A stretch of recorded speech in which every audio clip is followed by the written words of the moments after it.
Well, beloved dub motherfuckers. What is going on, everyone? It is I, everyone's favorite jack of all trades, with the foul mouth, Commodore Urban, and welcome back to an awesome fucking video, guys. I greatly do appreciate y'all fucking tuning in and shit.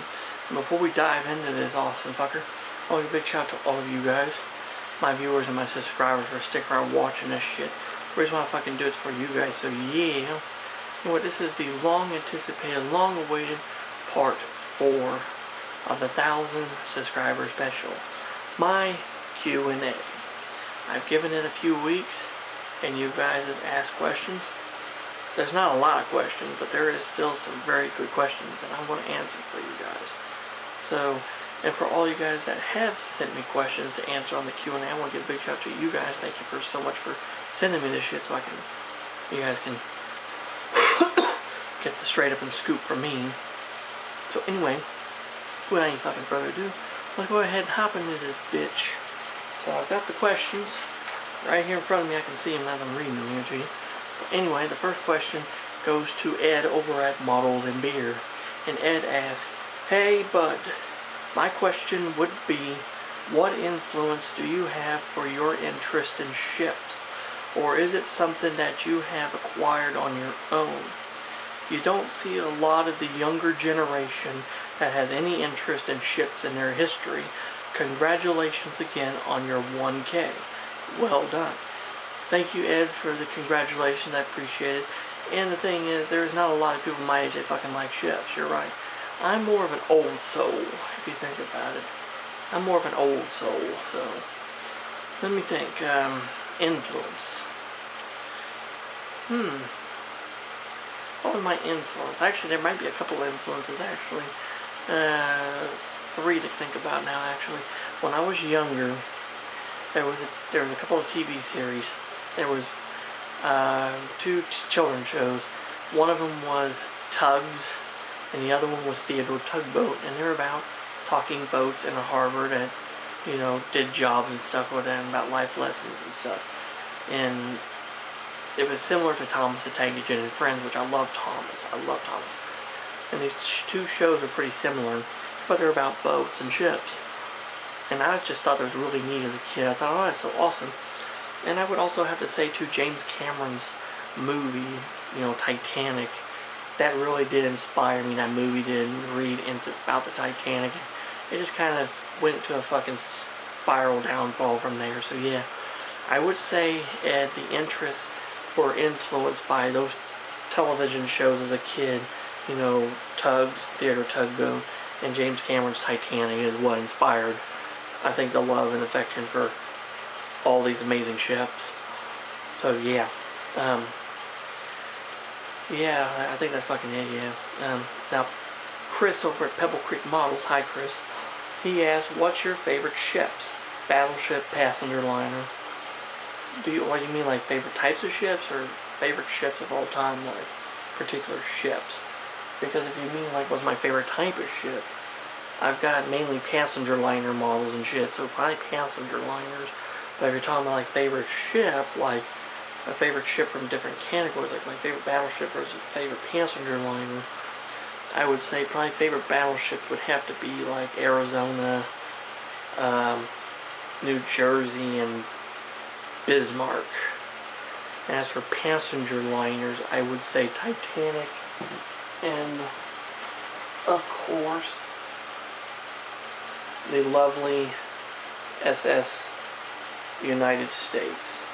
She's one of my favorite passenger liners, one of them. And that's why she's behind me here. So I hope that answers your question there. I don't fucking know how you meant by that, but anyway. CSAL official, that would be Jacob Miller. So hi, Jacob. He asks, "Congrats on 1K once again.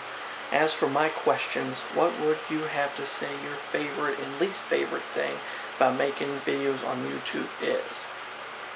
Well, let's see, favorite and least favorite. Well, favorite would probably be that I get to spread on information. Because a lot of shit on YouTube is a bunch of garbage. Okay, there's a lot of fucking garbage on YouTube. It's like a sithering open sewer of misled information and stupid bullshit and garbage. And I try to put videos out there that are fucking entertaining, as well as educational, and maybe a little bit uplifting. And even though, yes, I'm the jack of all trades with a foul mouth, I say nasty shit and do stupid shit and stuff, but at the end of the day, I want to educate. And if I can teach someone about, you know, electric trains, model ships, real ships, then I think I've accomplished it. So that's the favorite part of it. The least favorite part is, one, trying to figure out content to do, because like I said, when I do my model builds and shit, I run out of money and shit, and I can't do the model builds till I get shit for that. That, and also dealing with dumb people like the fucking Coomers. You know, them doing stupid shit, having bad negative comments, leaving shit like that. That's the kind of shit I don't like. That's the least favorite part of it. So yeah, favorite part is to educate people into, you know, meet other people that are similar to mine. And also comments. I love reading and going back on comments like this. So yeah, there you go, Jacob. That would be probably my answers on that shit. So anyway, sorry, I was just checking what fucking time limit here is. Anyway, Nathaniel Rayhard over at Ohio Railroad Productions. What's up, Nate? He had asked me, what would you have to say your #1 bucket list Lionel locomotive is? Well, basically, what I'm asking is, what Lionel locomotive do you not have but want to get the most? Oh fuck, Nate, you just opened fucking Pandora's box. Okay, that's very simple. There's actually two, and they're both from the early 1950s. So these are both from the golden age of Lionel, the post-war era. And they were both made roughly about the same time period. The first one was made in 1950 only, and you could buy it separate sale or was offered in 2 sets. And that would be the legendary 773 scale Hudson. Yes, I'm talking about the scale Hudson, the 1950 version, not the 60s version, where they deleted some shit off him and gave it a little plastic tender that looked like, it looked fucking stupid behind. I'm talking about the original one with all the detail trim and the big ass die cast tender that came with the 726 Berkshire. That Hudson, that's the one I want. And I don't care what, you know, I don't care if it's in a set or it's by itself. I want that fucking locomotive. That is one of them. And the other engine, or I should say engines, because they came in 2, they were made between 1950 to 1952. But the variation of those engines I want from 50 to 51. And that would be the legendary dual motor magnet traction equipped 2343 Santa Fe F3 war bonnet diesel locomotives. Those are absolutely the most beautiful fucking trains Lionel ever made. And I have absolutely wanted to have those fucking things since I was just a little bitty little fucking carpet, you know, fucking, you know, carpet crawler as a kid. Especially seeing, you know, like I said, the Magic of Lionel trains and shit. That's a fucking awesome TV, fucking awesome series. So yes, the 773 Hudson from 1950 and the 2343 Santa Fe F3 war bonnets from 1950 to 1951. So yeah, there you go, Nate. That is what I would love to have. So yeah.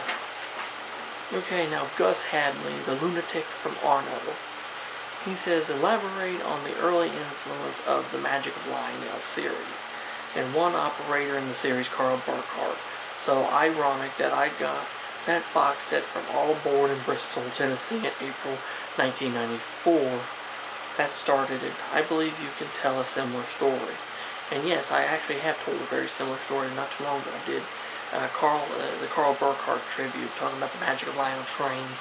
I did that video, and I believe you saw that video, but I'll recap a little bit of it. When I was younger, I probably was 5-6 years old. My mom bought me a VHS tape.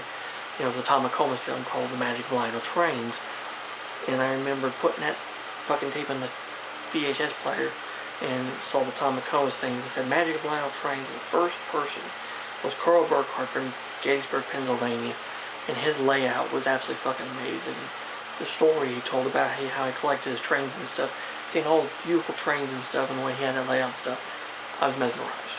I fucking loved it. And I think it's one of the reasons why I got so captivated with Lionel trains, and the reason why I'm so obsessed over them today. So, just a little recap, but I think you have seen the video, but if you've not seen the video, I might put a link in the description below to it, but I don't know if I remember or not. So yeah, there you go, guys. That's kind of a little recap of that. And then finally, the final question. Yes, I have one question left from my good friend and fellow YouTuber and fellow lover of ships, Jerry Bourget. And he asked me, what is the sailing ship that is behind your 1/350 scale RMS Titanic? Well, I have it right here.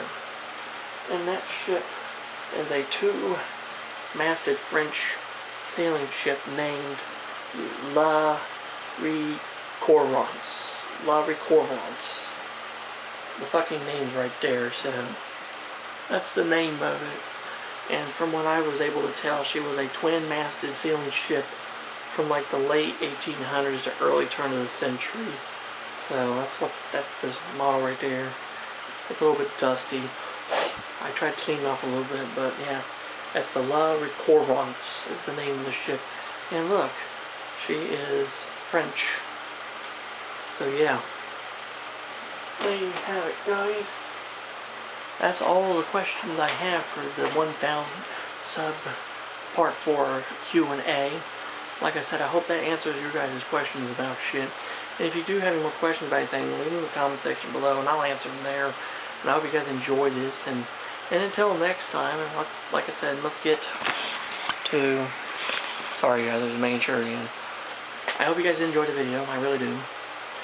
And until next time, whatever, let's get to 2,000 fucking subs. And if we get to 2,000 subs before the end of the year, that'd be fucking awesome. I will do this again. And this time I hope I can get some more questions instead of 1, 2, 3, 4. I had 6 questions. Hopefully I get double that, maybe 12. That'd be kind of nice. But yeah, I hope you guys enjoyed it. And until next time, this is Commodore Urban. Send a smooth seas and clear skies. Happy sailing with you. God bless you all. Take care, stay safe, be yourselves. And Jesus and the good Lord love y'all very much. And I'll catch you in a warm trade wind where hell anyone knows. And let's go Brandon. Fuck Joe Biden. And Trump 2024, baby. So, yeah.